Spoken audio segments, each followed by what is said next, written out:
ఈరోజు ఇంటింటి ప్రచారం భాగంగా చట్టిపల్లి గ్రామంలో ప్రతి ఇంటింటి ప్రచార కార్యక్రమం మొదలుపెట్టుకొని మంచి రెస్పాన్స్తో ఇక్కడ ఒక దగ్గర గ్యాదర్ అవ్వడం జరిగింది.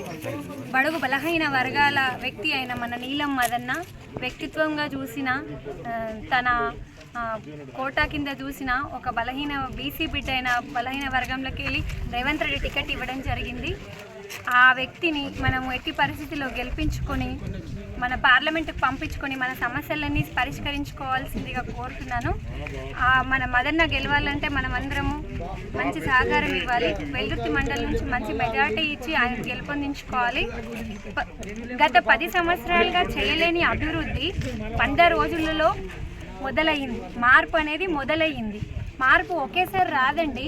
10 సంవత్సరాల్లో రాని మార్పు 100 రోజుల్లో ఒక్కొక్కటి మెట్ల వారీగా దశల వారీగా స్టార్ట్ అయ్యింది.